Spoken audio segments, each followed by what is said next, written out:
In this video we will cover Kursk, the second biggest loss of life incident right behind the USS Thresher.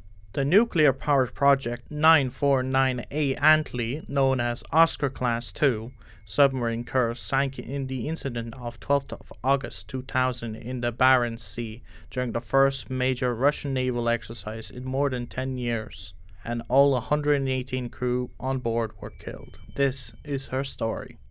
During the exercise in the Barents Sea, the crews of nearby ships felt an initial explosion and then a second, much larger explosion, but the Russian Navy did not realize an incident has occurred, and did not initiate a search for the sub over 6 hours as a lot of them believed it was part of the exercise.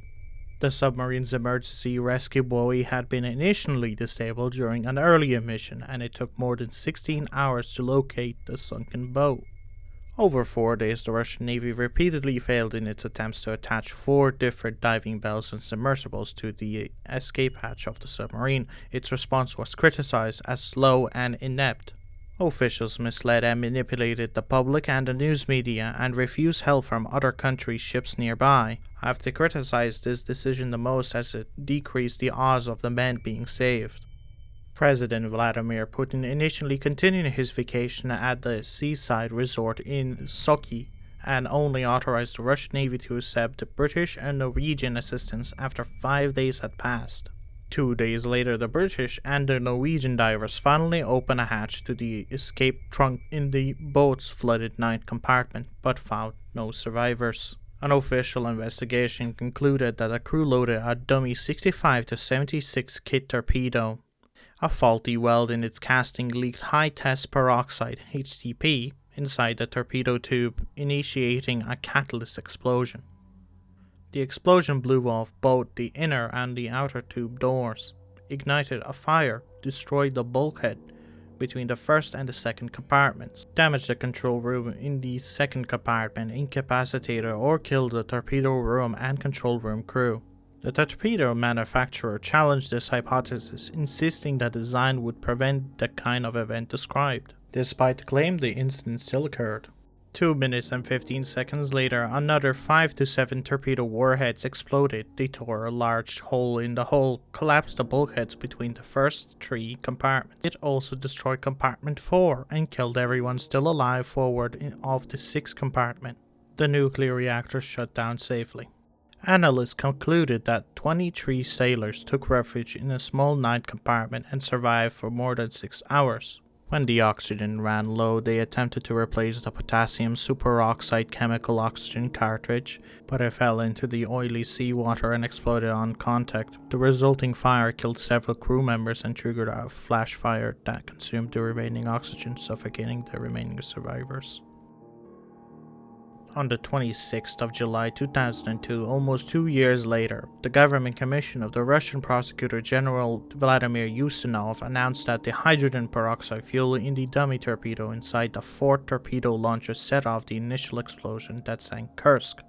Please do be mindful that this is done by the government itself, so obviously take it with a grain of salt. This is Russia's official report.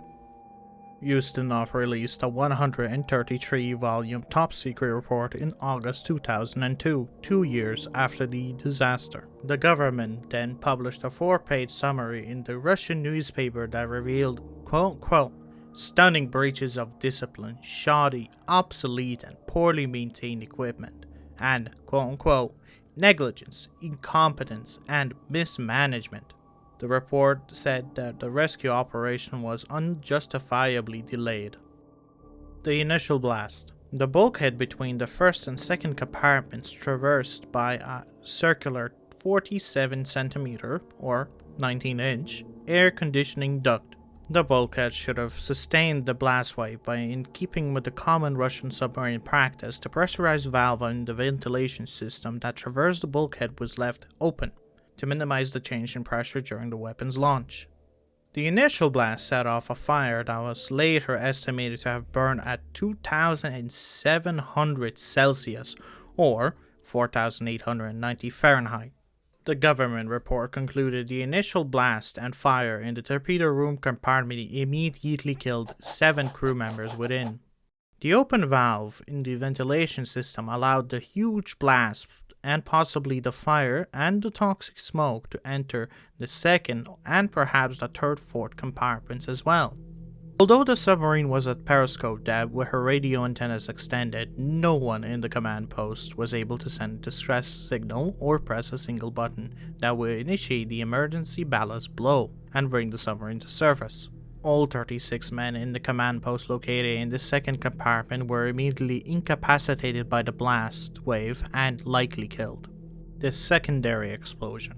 2 minutes and 14 seconds after the first explosion in the torpedo compartment, the fire set off a second explosion of 5 to 7 combat-ready torpedo warheads. Acoustic data from Piotr Veliki were later analyzed and found to indicate an explosion about 7 torpedo warheads in rapid succession. The Type 65 kit torpedo carries a load of 450 kilos of explosives. While the submarine was submerged, 78 of the crew are normally assigned to the first 4 compartments, 49 to the rear 5 compartments. Although the Kursk was designed to withstand external pressure depths of down to 1,000 meters, 3,300 feet, the second internal explosion tore a 2-meter or 22 square foot hole in the boat's hull. Opening the first 4 compartments to the sea, water poured in at 90,000 liters per second. The explosion collapsed the first 3 compartments and all of the decks. In addition to the crew in those compartments, 5 officers from the 7 SSGN Division headquarters and 2 design engineers were on board to observe the performance of the new battery in the USET-80 torpedo set to be launched second. Anyone who remained alive in those compartments was killed by the second explosion. The government report confirmed that the Kursk has been sunk by a torpedo explosion caused by high-test peroxide (HTP), a form of highly concentrated peroxide leaked from the cracks of the torpedo casting. The fuel in the torpedoes carried by the Kursk was inexpensive and very powerful. Ordinarily, the oxygen combines with the kerosene fuel in the torpedo engine to propel the missile at a higher speed and greater range than conventional torpedoes. HTP is normally stable until it comes in contact with a catalyst. It then expands 5,000 times in volume extremely rapidly, acting as an oxidizer generating large volumes of steam and oxygen. Torpedoes using HTP have been used since 1950s, but other navies have stopped using them because of the danger they inherit in their design. HMS Sidon sank in 1955, killing 13 sailors when an experimental torpedo containing HTP exploded as it was being loaded. Investigators concluded that the leaking HTP had an increased chemical reaction when it came in contact with copper, commonly found in bronze and brass used to manufacture Kursk torpedo tubes. Once the HTP begins decomposing, it's impossible to stop until the fuel is exhausted. The 1,000 kilogram or 2,200 pound of concentrated HTP ruptured the torpedo's 500 kilogram or 1,100 pound kerosene fuel tank and caused an explosion equal to 100 to 250 kilograms or 220 to 550 pounds of TNT, registered to 2.2 on the Richter scale on detectors hundreds of kilometers away. The explosion blew off the internal torpedo tube cover and the external tube door, opening the boat to the sea. Salvage crews located a piece of the number 4 torpedo cover on the seabed 50 meters or 160 feet behind the main wreckage. Its position, distance, and direction relative to the rest of the submarine indicated that it was deposited there as a result of the first explosion in that tube. A faulty weld was identified. The government's final report found that the officers who had issued the approving order to use the HTP torpedoes did not have the authority to issue that order. On top of that, the dummy torpedo was 10 years old and some of the parts exceeded their service lives. Several sources said that one of the practice torpedoes had been dropped during the transport, possibly leading to the crack in the casting, but that weapon was put aboard the submarine anyway. The crane that would normally be used to load the missiles was out of order, and another one was brought in, delaying the loading process. This has also made the possibility of removing damaged torpedoes more difficult. personnel who had loaded the practice torpedoes the day before the exercise notified that the rubber seals were leaking fuel and notified junior officers of the issue, but they took no action because the exercise was more important to the Russian Navy. Though the leaks on the dummy torpedoes had been detected, the rubber seals were not inspected before the exercise. The crew was also supposed to follow very strict procedures while preparing the practice HTP torpedo for firing. Maintenance records revealed that the 65-76 kit practice torpedoes carried by the Kursk came from a batch of 10 manufactured in the 1990s, 6 of which were rejected due to faulty welding. An investigation revealed that because of the torpedoes were not intended to carry warheads, the welds have not been inspected as carefully as welds on torpedoes carrying warheads. When the salvage crews finally recovered the remains of the torpedo and the launch tube, analysis determined that both bore signs of distortion and heat damage that were consistent with the explosion near the middle of the torpedo, very close to essential welded joint. The official conclusion of the commission was a faulty weld that had led to the explosion. The emergency capsule. In an event of emergency, personnel in the rear compartments were to move forward to the third compartment along with those in the forward compartments and enter the detachable rescue capsule in sail, which was capable of evacuating the entire crew. Alternatively, there was also an escape trunk in the first compartment, but the explosion and the fire rendered the use of it impossible. The rescue capsule in the third compartment was also inaccessible even if it was still usable. The shutdown of the nuclear reactors. The fifth compartment that contained the boat's 2 nuclear reactors, which was built to withstand larger forces other than the interior bulkheads.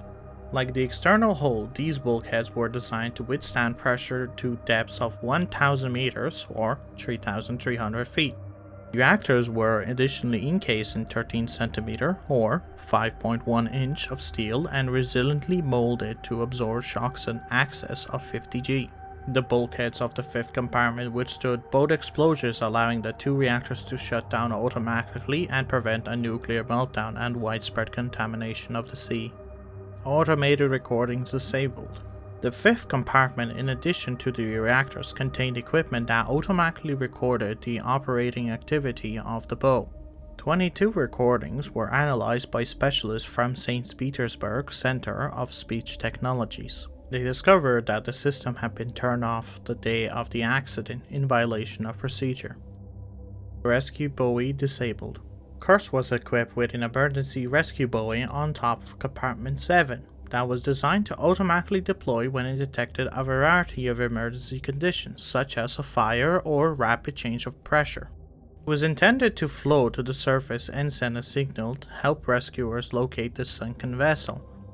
While some reports claim that the buoy had repeatedly malfunctioned and had been welded in place, some investigators learned that the Kursk had been deployed in the Mediterranean during the summer of 1999 to monitor the US fleet responding to the Kosovo War.